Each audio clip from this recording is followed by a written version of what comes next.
This is Lewis Hart for Boxing Social in association with Empire Fighters Law and Forged Irish Stout. He's managed to sneak in a quick 5 minutes with me before he goes. Spencer Oliver, we've just concluded the Natasha Jonas and Mikaela Mayer press conference. What did you make of that there? Looking forward to this fight? Do you know what?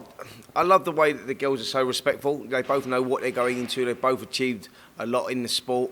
And yeah, look, Mikaela Mayer gets her chance to become a two-weight world champion. She's jumping up weight divisions. Their careers have run pretty parallel, if I'm totally honest. I think that Natasha Jonas started as a super feather, like Mikaela. She didn't have any success. She had that draw, the controversial draw with Terry Harper. Then she moved up to lightweight, very close fight with Katie Taylor. And you thought she was going to end up that girl that was like the nearly girl, the one that didn't quite make it, didn't quite get there. And out of nowhere, super welterweight, she goes and wins the world title and has not looked back since.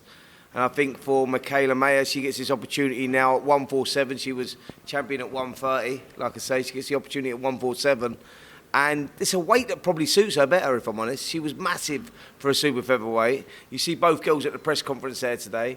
And Mikaela looked the bigger of the two. You know, she's a lot taller. And so, yeah, it'll be suited to her. That weight will be suited to her. It's a great fight. It's a great fight. That's what I love about the girls is that they don't let the politics get in the way of stuff. The best want to fight the best. They jump through the weight divisions, etc.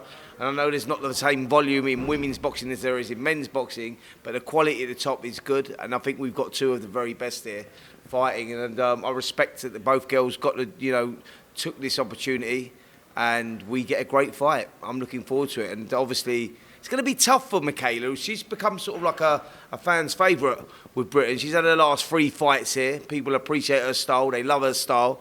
But she's going into the Lions Den against Natasha Jonas in Liverpool. We know what the Liverpudlian fans are like. They're very, they're very proud of their fighters. And I think that it's going to be tough for Mikaela going into that, but she said she's mentally prepared. We'll have to see how that goes. But look, a great fight, and I'm pleased that we've got this on credit where credit's due. With women's boxing especially, I think that boxer are at the forefront of that, with the fighters that are even coming through, like your Lauren Prices, and Caroline Dubois and Karis Arkansas. I think that they've got, Savannah Marshall, obviously the undisputed super middleweight champion. The volume that they've got women's boxing, they're doing really well. Absolutely. Listen, let's jump straight into it. Another news that came out today, Conor Benn's application to fight Chris Eubank Jr. in the UK, it's been rejected. The board have rejected it. Do you feel like that was the right choice for it to be done? Of course. We've got 2 foul tests there that he hasn't, proved his innocence on. And until that is done, then he's got to go through that due process that every fighter has to go through. He said that he's proved his innocence and he's got the answers for his innocence, but we've still not seen that. And I think that that's the problem we've got. There was this appeal thing going on. I know the British Boxing Board of Control said that they were waiting for Conor to appeal. Conor's team said that they were waiting for the British Boxing Board to go through this appeal situation. So look, the application for him to, get his licence here has been rejected, and rightly so, because, you've got to go through that due process. So do I think we see that fight February the 3rd? No, I don't. But I think that I do know a great fight that we have got on February the 3rd, and that's 2 guys that have worked fucking hard to get to the position they're at. And that's Joshua Buatsi and Dan Aziz, WBA number 1 and number 2 respectively. And it's for the final eliminator. And we got that fight at the Wembley Arena, February the 3rd. And that's a fight that I am looking forward to.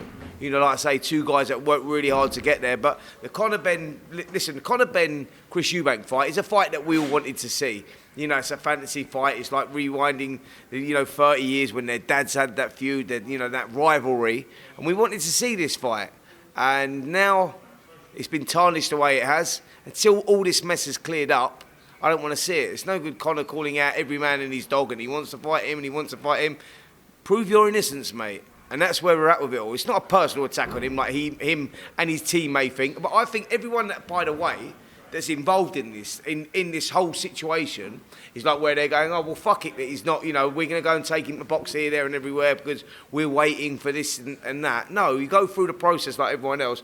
I think people that are involved in this whole thing, the whole team involved in it all, should be ashamed because, we're talking about the health and safety of fighters here and we want a clean sport. Someone's failed 2 tests. Until they've fucking cleared their name, that remains a failed test. You shouldn't be allowed to go and earn a living elsewhere and get in the ring and put fighters' lives at risk. It's bullshit. Like, I'm not up for all that. You know what I mean? It's not like we can just go, oh, fuck it, we're bigger than the ball and we're bigger than the sport, so we just go and box wherever we like anyway.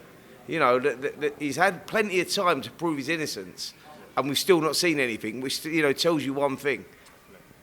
What happens if Calisal and Eddie Hearn decide to go for a different commission, go for the PBA, try and do something else? What message does that send out? And do you feel like, what message does that send out for you? Do you think sanctions are necessary? Do you know what it is?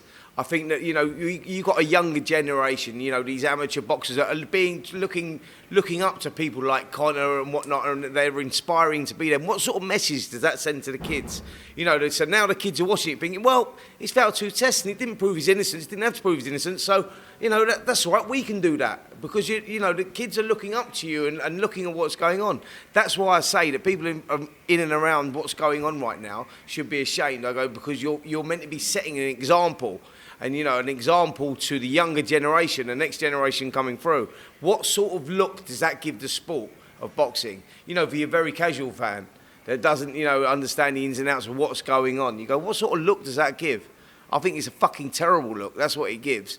And that's where I'm at on it. That's the stance I'm at on it. It doesn't matter who it is, whether it's Conor Benn or whoever else it may concern. If you get caught, right, and you could do it, if you do the crime, serve the time. That's where I'm at right now. And at the moment, he's done the crime and he's not proved his innocence. So therefore, what happens? You fucking go to jail and serve your time. And so that's where I'm at with it all right now. It's like you can't, that's just where I'm at with it. That's I feel, as you can see, I feel strongly about it. But it's just bullshit that goes on, and I just think it's disrespectful for the sport to go, right, we're going ahead with it, we're going Tottenham Stadium and this is where we're fighting, and all. You go, hold a minute, you're forgetting a mad thing that's gone on here. And that's where I'm at with it, and if anyone's placed to feel that strongly about it, it's me, by the way. So if anyone wants to, argue about that, they're welcome to do so, because there's a reason I feel so strongly about drugs within the sport, because I know that we're in a sport where people get injured and people die. So let's keep it as a plain, Let's keep it as a very level playing field. Keep it